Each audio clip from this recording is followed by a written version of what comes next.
Thank you for visiting my website. I thought I should make a little video for you and tell you my story and share with you my journey of how I became a master healer and what it is that I have to offer you here at Solaris.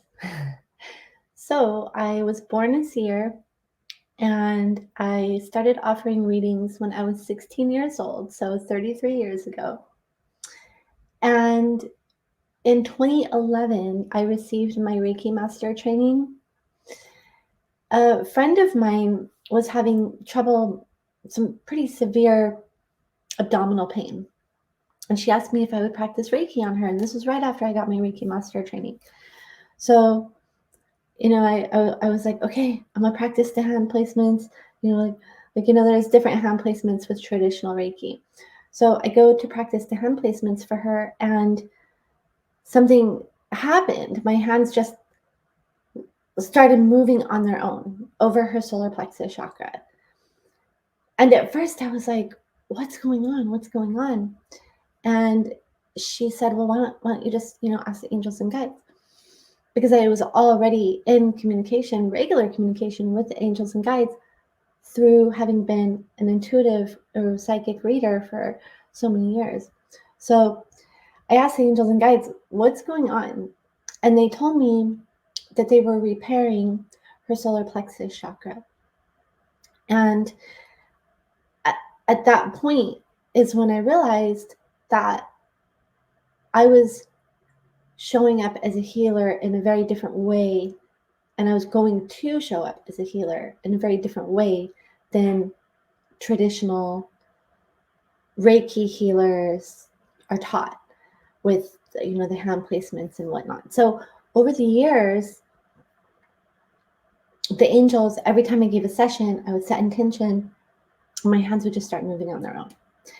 And I would ask the angels what they were doing. And that was when I began to receive an education from the angels and guides on how to heal.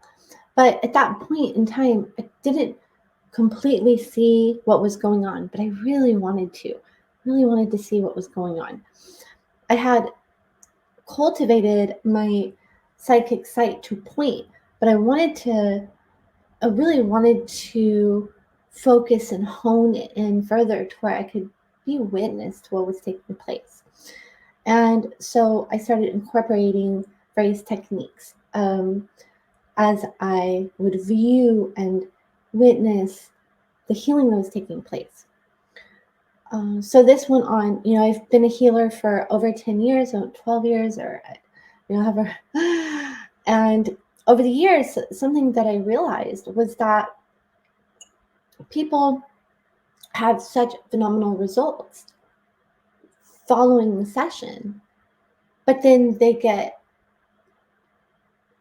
sort of clogged up again, or run down again, or damaged again, energetically speaking.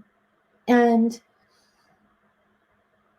I do want to say is over the 10 to 11 years I've been a healer, I've really, really finely tuned my ability to see energy and see what's taking place in the aura and chakras while I'm doing the healing.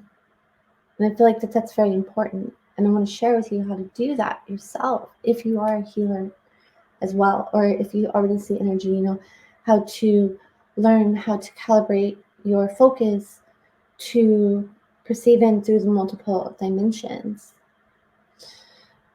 Because stuck energy and damaged energy is taking place on multiple dimensions of a person's multidimensional energetic body. So, as I was saying, I was kind of a codependent healer for a lot of years. I wanted to fix everything for everybody, especially after my mom passed away, because it kind of became my why. Like, I wanted to be able to do for everybody in the world, or anybody in the world, or anybody who came to me for help. I wanted to do for them what I couldn't do for my mom.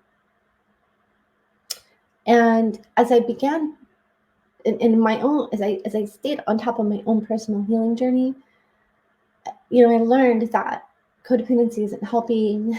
It's not healthy. It's not helping me. It's not helping other people. And it wasn't really my responsibility to fix everything for everybody. And as I learned to grow and mature into that wisdom and that awareness, I realized that people who heal the most are the ones who are at total and complete readiness. And people who get the most out of it are those who are ready to make that investment in themselves to be proactive with their personal healing and to take those action steps needed to take care of their energy following the session.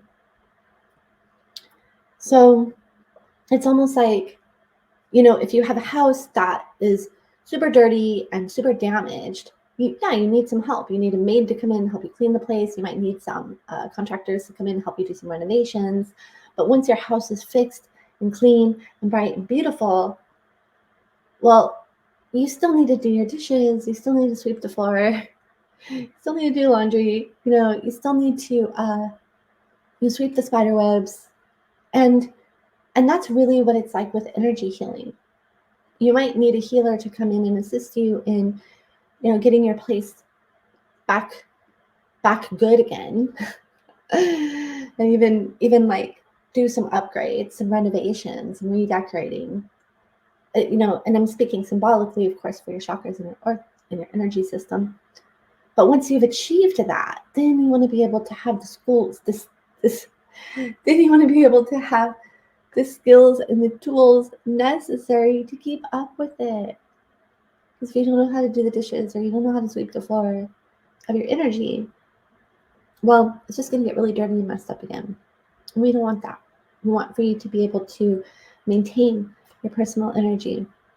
So I offer healing when I provide a healing. I set intention. I invite your angels and guides. They will direct me to what you need most for your greatest and highest in order of priority. I work with a lot of healing elements. I work with sound healing. I work with shamanic tools. I incorporate a lot of variety of technique in my healing sessions, just based on what you need most, that the angels guide me. And I listen very closely to what your angels have to indicate to me. I'm looking at your energy system. I'm looking at what needs to be cleared, what needs to be repaired, what needs to be upgraded. I'm listening to your angels. So yeah, of course, every healing is custom for whatever it is that you need most. If you're really covered in a lot of stuff, then it'll probably just be a lot of cleaning, and it's like, but if you've been keeping up with your cleaning, then maybe we'll do some some upgrades, some renovations, some decorating. It's just, again, thinking, metaphorically, of course. But my approach as a healer is just really about empowering you, helping you bring you back into that space of sovereignty, and equipping you with the knowledge and the techniques and skills and the tools that you need to keep up with your energy healing. And I also launched a membership for that purpose. So if you want that, or that accountability, or that community, or that regular support and help, and then also in just taking it a step further with your healing, because once you have your energy, all clear and holding frequency, and you're maintaining it, then you are in a space of readiness to start clearing other things. You can do your ancestral clearing. You can do your past life clearing. You can do your inner child healing. You can do healing your relationship energy, your relationships to prosperity, your relationships to romance, your relationship to your success, to your dreams, to just manifesting worthiness. There's so much that can start to be addressed and cleared, and just making the most out of your life and living in your highest and your fullest potential.